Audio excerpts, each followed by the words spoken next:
Leila Abdul-Rauf is an acclaimed multi-instrumentalist who, in addition to her work in bands like Vastum, Hammerstone Misfortune, and Cardinal Wyrm, has also created a space for her own solo work, creating evocative and boundary-pushing soundscapes while maintaining the heaviness and darkness.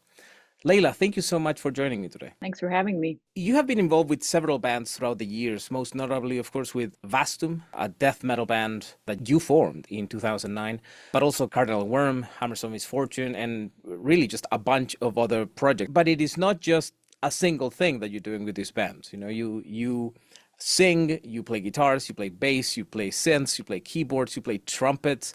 So considering that you very obviously have this enormous talent and prowess in music, tell me a little bit about your background. How did you start in music?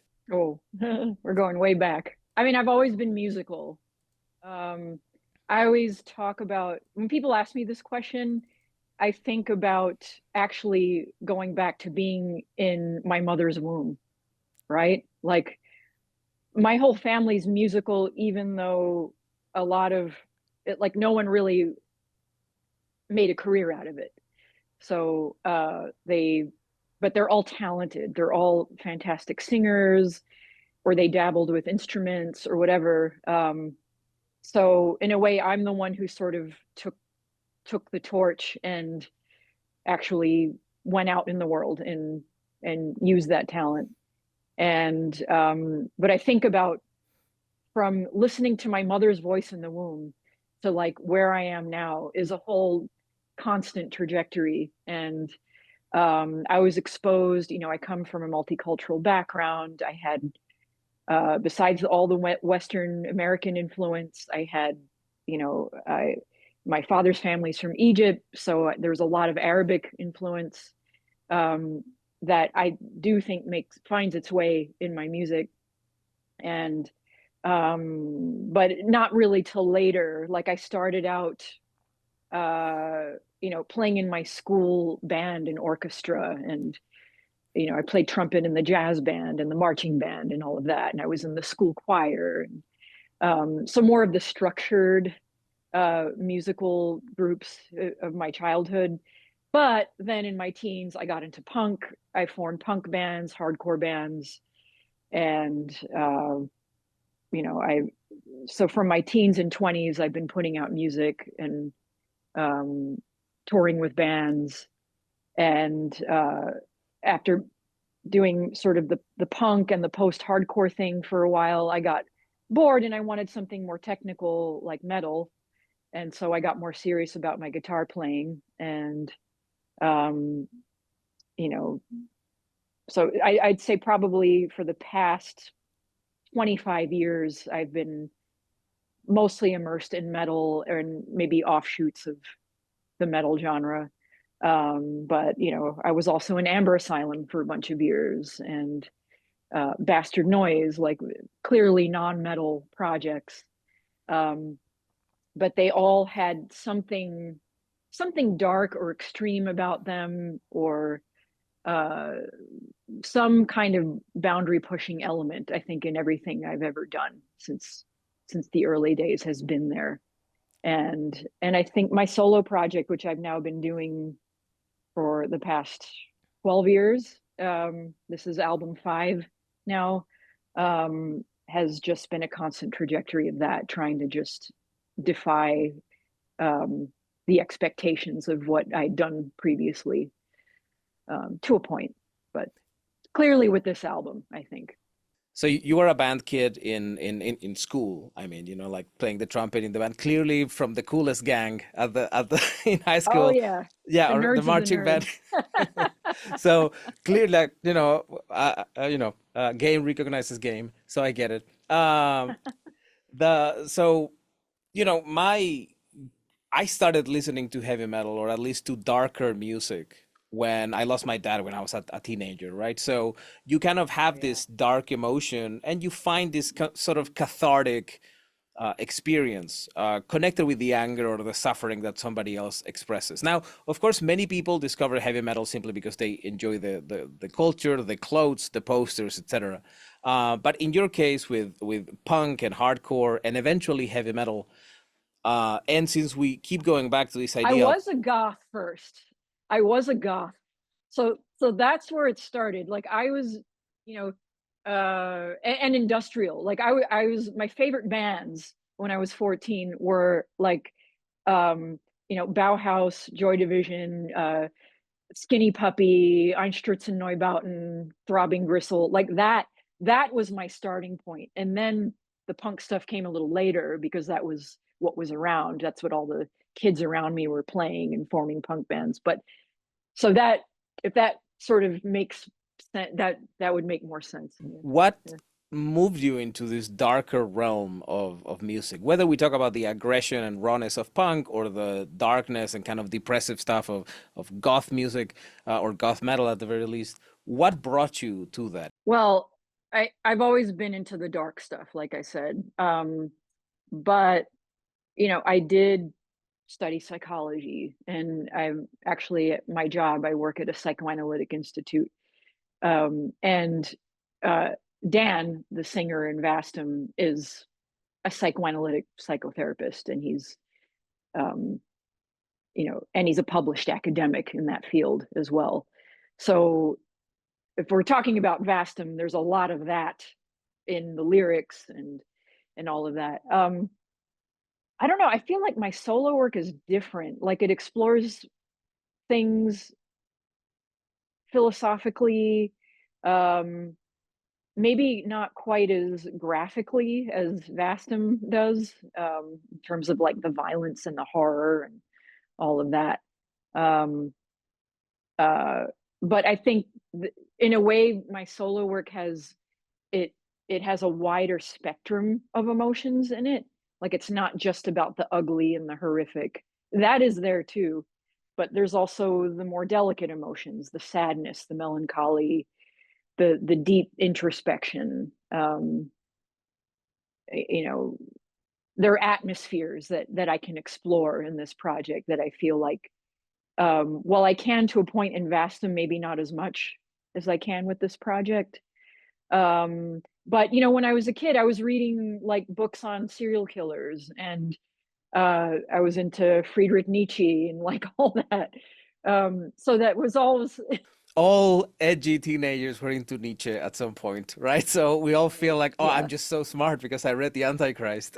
and and then you yeah, realize that your uniqueness is actually so commonplace, right? I know, because I mean, I'm right, not talking about your uniqueness. I'm talking about how I yeah. felt. So I'm not trying to kind of disrespect you in any Oh, I way. It's just, relate. No, I relate it's totally. precisely that Yes. thing. Mm, You just don't yeah. get me, okay? I'm just so much mature. It's like that nonsense. It's horror. The thing about aging is that you do have this opportunity to kind of cringe at your own, I think, Yeah. kind of the deep metal darkness of your teenage years. Especially if you were a teen when I was a teen, because there wasn't internet when I was a teenager. So you really felt like you were alone, like you couldn't just go online and like, go on forums and, talk to like-minded people. It's like it was just you and whatever, nerdy kids you were hanging out with in school, you know, that was your world.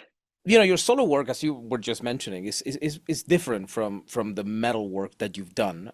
It is much more ambiental, as you mentioned, esoteric, and the kind of not the kind of heavy music that I think people who are familiar with you from Vastum would expect. It is much more in the wavelength of, let's say, something like Mirkur, or if you go back, something like the Amanda Galas. In fact, I think the Amanda Galas even appears mentioned in the press release, if I'm not mistaken. So, what attracted you to that kind of music, to connect to?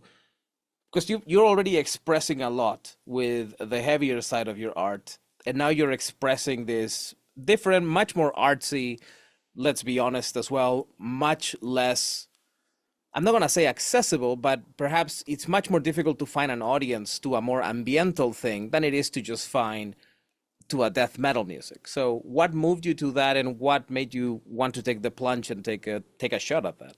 Well, when I started this project, it was coming from a much different place. And I think when I started it, I was into doing something more ambient. And then I feel like gradually I moved less and less away from the ambient, right? Like the current album, there's all these traditional folk elements. It's a lot more neoclassical, it's a lot more structured, a lot more intricate. But starting out, um, I wanted to produce something myself, right? So it started with that. But for 6 years prior to that, I was in Amber Asylum, which I don't know if you're familiar with that project, but that was basically a very unique, still going. I mean, they're still around, but Amber Asylum's been around for decades, and the string instruments are the main instruments, and uh, Chris Force and company, they've been doing this sort of style of atmospheric, post rockish, neoclassical music for a long time with a lot of these other sort of gothy elements.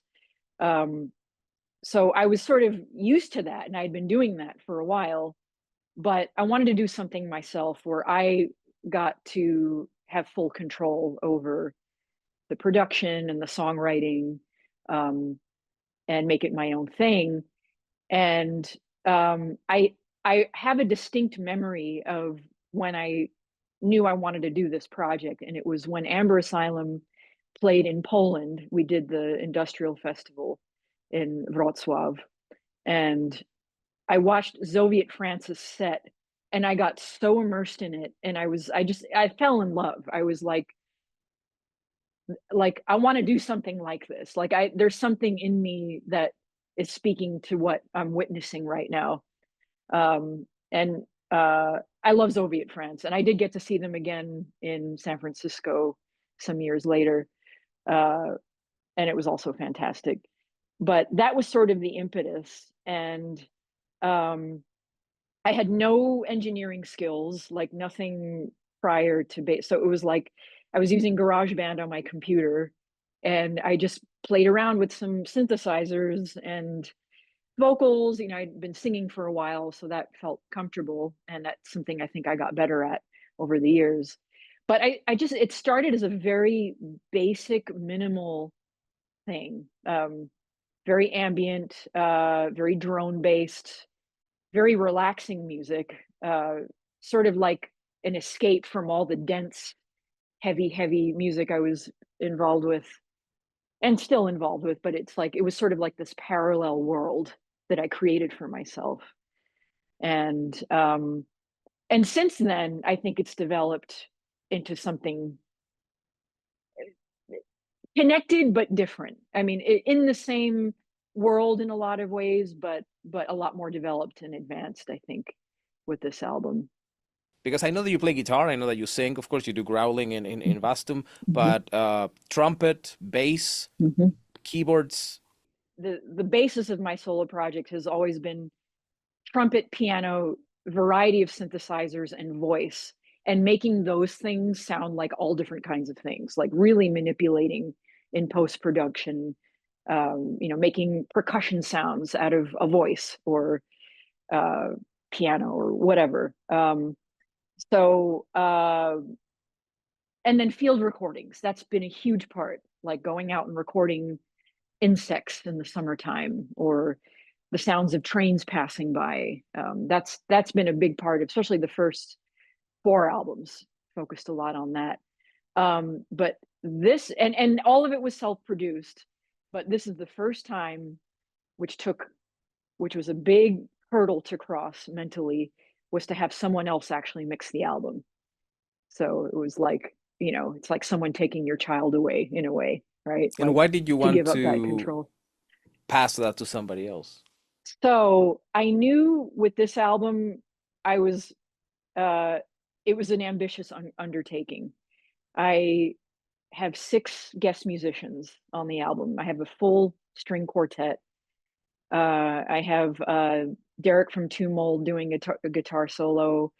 I have percussionist who did like darbuka and drum sampling on some of the songs. And there were so many tracks. Like after I was gathering everything from everybody, I got in over my head and I said, I don't think I have the engineering skills to pull this off and do it the justice that it deserves. So I found a friend who is a professional engineer, Sammy Fielding, who really gets the aesthetics of what I'm doing. He's been sort of a long time friend, colleague of mine, and he's in a similar world aesthetically, and I knew that I could trust him to pull it off. So that's why I chose him. And I think he did a great job. I think I made the right decision in the long term because of just all the instrumentation that this album has that the other albums haven't had as much of.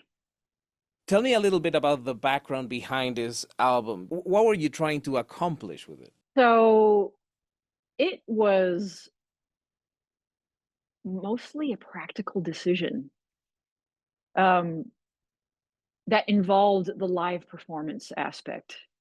I said I wanted to write an album that is going to be louder, that's going to just be bigger, like a bigger sound. And the reason for this is because in the past, because I'm who I am, I get asked to play a lot of metal shows. Now, as a historically, ambient solo artist, it's a challenge to be like the one soft, minimal act on a really loud bill. And I got tired of just being quiet. I wanted to be heard. I wanted everything to be big and loud for this album so that when I perform it, I can play these metal shows and be just as loud. So that was the practical decision around that, um, around just the sonic aspect of it. But lyrically is a whole other story. Lyrically and conceptually, the album came from uh, a place of frustration and um, sort of like a channel for all the aggression and conflict going on in the world right now. Um, so that's the album title is connected to those feelings. And whereas like previous albums, it was very introspective. Everything sort of like uh was, I was searching inward for uh you know whatever sonic journey I was pulling out of myself. It was all about self-reflection and the more philosophical aspects of the self. Um and so this album, in contrast, instead of reflecting inward, is really reflecting outward and trying to really wrap my mind around what's going on in the world today. And really, well, today, I mean, it's been going on for forever and ever, but people are actually talking about it because we have technology that allows us to see things happening in real time. Um, so, there's a lot of themes about war and conflict, and just as a species, can we really get past uh, these violent instincts, or is it even worth exploring because it's just a part of who we are, or is it something that we can overcome? I can't imagine not being affected now, for example, with the genocide in Gaza, but more broadly than that, with growing up as a musician of an Arab American family, somebody who I've read was even influenced, but as you mentioned before, by the Egyptian part of the family, the sounds, the Adam, the call to prayer, and how that shaped to an extent your musical development. I was wondering whether, connected to the topic of war, your identity as an Arab American coming from a Muslim family was somehow in the post 9/11 the United States, if that played a role in who you ended up becoming as a musician, in some of the introspection that you do now, and some of the ways in which you're looking outwards now when you look at conflict and when you look at hatred, etc. It's kind of a very long-winded question. I apologize. I should have probably worked it a little bit more before. Well, it's going to get an even more complicated answer. So, because I'm of mixed heritage, right? I have uh, my dad's side of the family is from Egypt. My mother's family is Irish American Catholic, you know, very different backgrounds. And it was almost like growing up in a war, right? So I'm like the product of a war, right? There was conflict in my home. My parents separated when I was very, very young. Um, my stepfather's Jewish. Um, I've had multiple stepmothers. Like I have, it's like I came from this very complicated family background, and absolutely it played a role in who I became and who I am now. Um, and um, so having this diverse background, I've always been this ambiguous entity for people, like racially, like what, like where's she from? Like, um, my heritage wasn't always apparent to a lot of people. In fact, when I was a child, all throughout school, I wasn't Abdul-Rauf. I was Rauf, Leila Rauf. Like, what's that name? Like, where does that come from? And um, in the 1970s, there was a decision on in my father's family to shorten our name to Rauf instead of Abdul-Rauf. And so there was a lot of this sort of like cultural masking going on. And and so in a lot of ways it felt like that part of me got erased for a while. And then it wasn't until I think I finished high school or started college where the Abdul came back into my name. And um and with pride, right? Without like this feeling of being this, you know, marginalized person. Um, and then obviously the diverse music history that I've had uh, made me, found its way into my own composition. Um, and then being a woman in a male dominated, you know, music scene, multiple music scenes. In fact, I think like the dark ambient noise genre is even more male dominated than the metal the metal scene. So so I just got used to just being me, or a lot of it is how other people see me too. Like back in the early days, like when I was in bands in the 90s, um like people would, like the guys I was in bands with would say, like they would give me like this free pass, like, yeah, you're a girl, but you're not really like a girl, like all the other girls are, like you're one of the guys. So that's how I was treated because of how I functioned as a leader in a band, right? Like I didn't want to just play what people were telling me to play. I wanted to actually write. So I just got used to being the exception to the rule. But now, like, there's all these awesome, young women out there, like, just kicking ass. So um, I get a little envious sometimes. Like, I wish I was born, like, maybe 10, 15 years later than I was. Yeah, And for sure. I then can imagine. I mean, yeah, obviously, there are many things that I don't necessarily like about modern metal or the modern mainstream music or whatever. But one of the things that I believe are inherently positive is that it has given voice to people who didn't have it before. One of the right. problems that certainly are out there now is that people believe that the fact that there might be a trans person making music or a gay person making music or a woman making music means that that says something about the the genre as a whole. It's like, dude, you don't need to listen to it. Like, it doesn't matter. The important thing is that now more people have found spaces in which they can express the same feelings that you had before. You know, it is it's a net benefit. More people are able to speak up, and it is indeed great to see that now we have more women participating in heavy metal, and we have even more Muslim bands appearing in the countries Mhm. where that has been possible. One of the interviews that I've done was with, for example, the band Confess, who had to escape from Iran because they were accused of blasphemy there.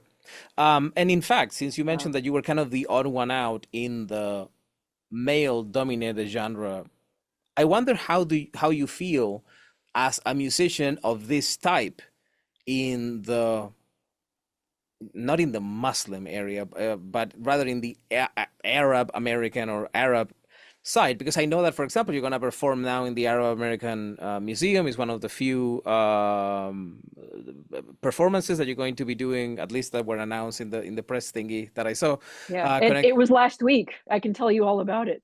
Oh, it already happened. Oh Yeah, my it goodness, I'm already so happened. sorry. Yeah. I got the invitation to the thing after the. I'm so sorry, but Oh, yeah, yeah, no problem. so you clearly remain connected with the Arab American community, and I wonder how you feel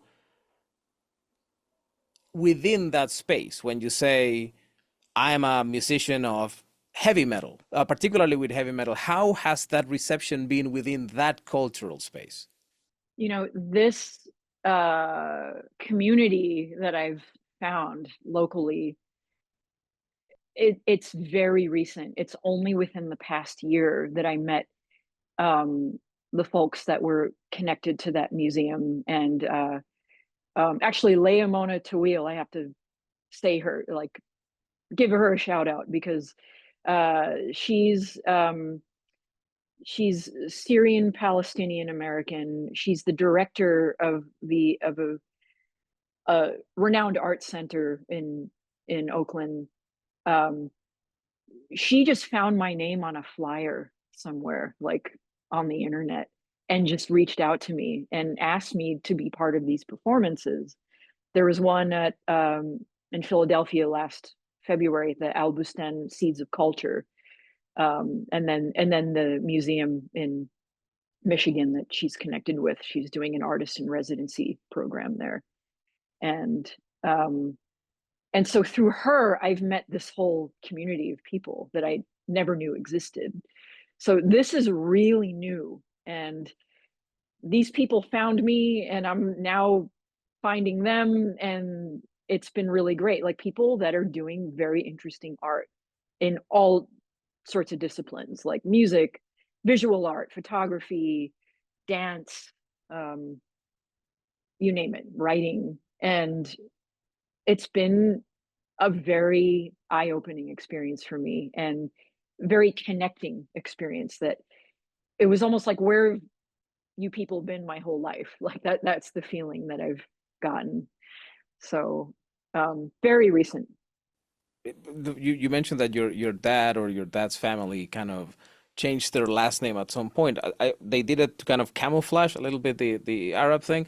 So I can Mhm. imagine that moving away from this camouflaging of your identity or your family's identity into a space where you are not just being open about it, but celebrating it, celebrating the fact that you are an Arab American woman creating art, that must feel wonderful. I mean, it must be a really emotional experience for you. Well, I think what's emotional for me is the audience, right? Like um playing for other Arab Americans like that I didn't even know were into what I was doing, or like, so it's more of the community aspect of it. Um because I think it's just more talked about now, like it just like really really recently. And I think yeah, like it's connected to what you said earlier about you know people of backgrounds that are non-white hetero male are having more of a voice. They're more visible now. There's more of a presence. So um, I think it has more to do with the audience than just me being an Arab American woman. Since you mentioned that it is within the last year or so, is this kind of opening towards this community also present in the influences that played a role in Calls from a Seething Edge, or is that too recent for that? That's a good question. Maybe unconsciously it worked its way in there. Um, but I think a lot of the influences that um, sound more Arabic, it's all a matter of perspective because um, there is some Arabic influence. There's like Celtic influence. There's like, you know, um, the neoclassical stuff. There's like sort of the dark jazz stuff. So it changes from song to song, right? Like there's a lot of diversity between the songs on the album, and there may be a couple that have more of the Arabic influence than, but the others don't at all. Um, so it is a matter of perspective. Like I have a little sister who's a half sister who's of Arab, Malay, Yemeni descent. And she listened to some of the more Arabic sounding songs on the record. She didn't think they sounded Arabic at all. She said, "Oh," she's like, "Oh, this sounds like the Vikings soundtrack, like or very Nordic, or like some video games I've played." She's really into gaming, um, so that's interesting. But someone of non-Arabic heritage might feel like that sounds more Arabic. So it's because a lot of these folk traditions, they're all connected, right? Like the Arabic and the Celtic, and every culture has migrated with every culture at some point in history and have influenced it. Like this whole idea of like pure national music, it just doesn't exist, right? There's just been so much migration. That's been the human pattern since the beginning. And I think the folk influences are wide and far reaching, and they're all connected. Leila, it has really been a pleasure to talk to you today. Thank you so much for all of your time. I'm sure that we'll run into each other at some point. All right, thanks so much. Take care.